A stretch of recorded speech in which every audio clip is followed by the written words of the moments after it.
In the wake of one of the worst water crises in the U.S., Flint, Michigan is continuing to struggle with limited resources, among them a gravely depleted police force fighting an uptick in violent crime. The new Netflix documentary series, Flint Town, takes viewers to the streets. Earlier, my colleagues Anne-Marie Green and Reed Lamberty spoke to the series creators on what inspired them to take on this project.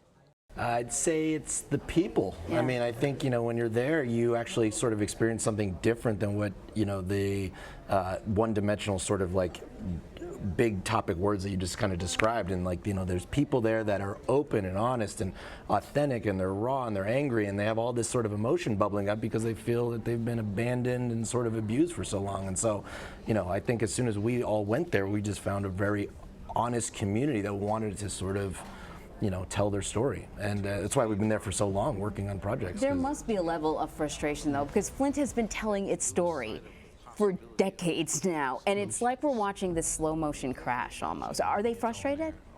I mean, absolutely. Yeah. And, I think one of the things that we really wanted to explore in following the police was to look at a city that's so kind of embroiled in crime and have the perspective of the police officers, but also understand what it would feel like to be, a citizen in that community. How would you feel if you had these long wait times and you needed to just ensure that your family was safe, and you didn't necessarily know that system, like the other systems, the water, the education, the government, was yet another system that you didn't know if you could trust. Yeah. And you were embedded, you were there for such a long time, and this film does the focuses on the police department and the struggles with the department, between the department and the community. You're embedded with them for a year. I can imagine, Dre, you formed a lot of good relationships, friendships. You saw some incredibly amazing things, dangerous situations. What was it like during that year, and what did you learn from riding with these officers who were trying to keep the peace in a very troubled city? Yeah, I mean, we were very much interested in trying to understand the relationship between the police and the community, and we had been working in Flint for a long time, and so it just was sort of a natural segue, and we ended up gaining access to the department. And I think what we're interested in doing in the series is really exploring this idea of how does this relationship work within the context of a place like Flint, where other institutions have failed for decades, right? And so I think we want to often talk about the police-community relationship as this one-dimensional thing. Well, only if they could figure out how to get along, if only we could deal with race, on the nose and really talk about it. It's like, well, hold on, there's a backdrop that affects how these guys work with each other, and one of the biggest issues is funding, right, and support. And so when you have a department that's so depleted, I mean, Flint has the fewest officers for their population than any other city in America. It's 98 officers, we saw in the trailer. 98 officers for 100,000 people. So when you call the cops, they're often not coming, or they're late, and so they can't rely on them, and so the trust breaks down, and so that's where the rub is. You mentioned funding. Is that the issue here? Yeah. I mean, is it basically come down to there's not enough money, or is it something where people don't want to be police officers in Flint, Michigan? Well, I mean, funding is a big part of it, but there are other issues at play. I mean, one of the officers talks about being an African-American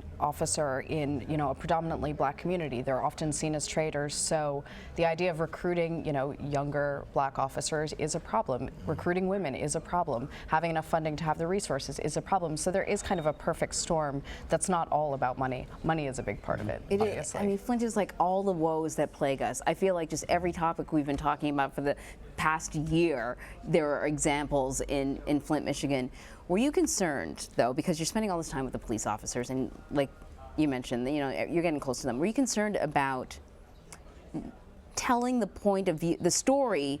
Were you concerned about telling the police point of view and perhaps displaying a bias? Because at the end of the day, you must just start to like people.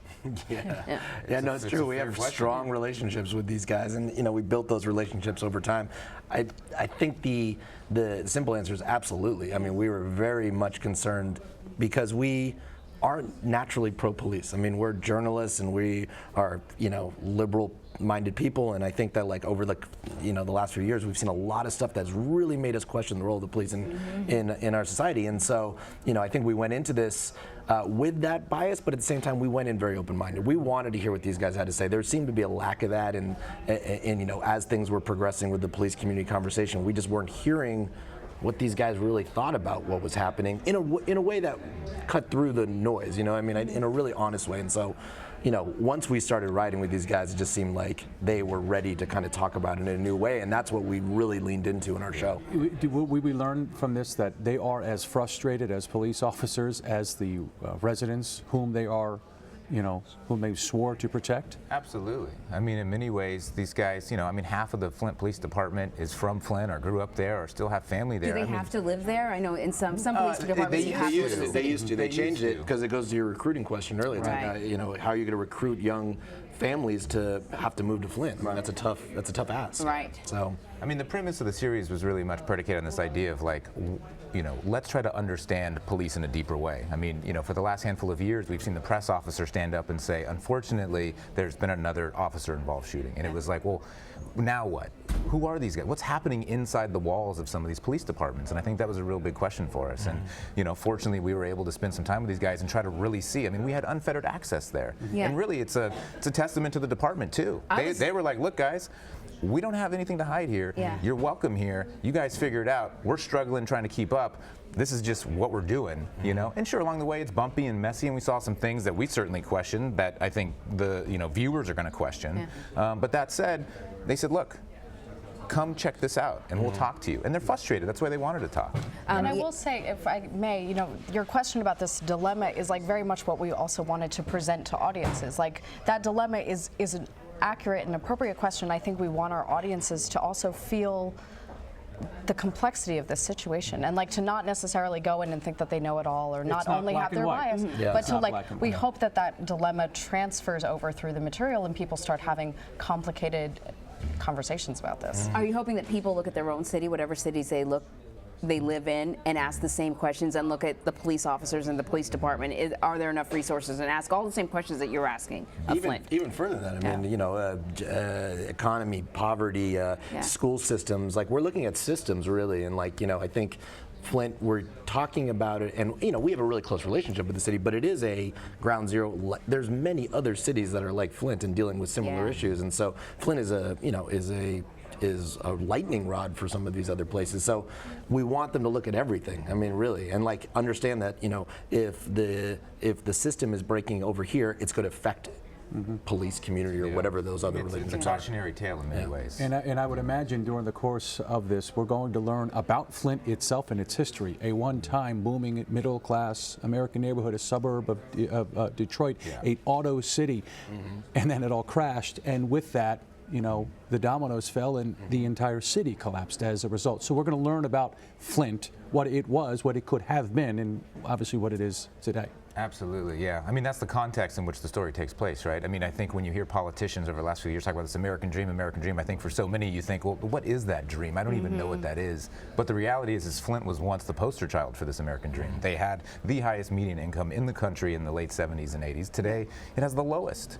And so it once was this place, right? And I think that's what the people remember who are from there, who have family from generation to generation that participated in that time. And so that's what they're holding on to, and that's where the spirit comes from. It's been like 20 years since, you know, Roger and Me, something like that. Longer, 89. Okay, even longer. And Flint has not, there is no bouncing back for Flint. Nothing really has changed.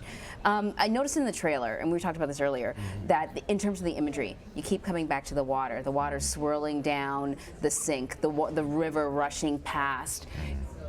Is the water also a character in this, or how does the water play a role? Because I think most people, if you don't remember Flint from Roger and Me, which I think that's probably the first time anyone even heard about Flint, Michigan, you'd certainly remember the water crisis. Right. Well, the water is kind of always this backdrop, you know, where the context of the story takes place within. So we want to make sure that people, you know, see it in the ways that we're seeing it when they're on the ground. There's water bottles everywhere. People also are always thinking about it. There's a psychological toll that happens when your water source becomes poisonous and you've poisoned all of your children in the city. And so that doesn't go away. That, you know, it doesn't go away once the news leaves, and you know, the pipes aren't automatically fixed when the news crews leave, but also that psychological toll, you know, is going to live on for a long time. And we were living there, you know, for, I don't know, something like 18 months to 2 years, and experiencing it ourselves. And so like some of that kind of comes from our own psychological sort of fear that came out of, you know, drinking coffee and ice cubes and soup and all these things that like you just can't touch. Even the laundry is like, you know, has got problems with it. So it's like, you know, I think we were just trying to weave that into the story that we were telling about the Just police. another cog in the wheel of problems that city had already been facing. Yeah, and what's interesting is that, I mean, these, the police and the community experience that same issue, right? And so,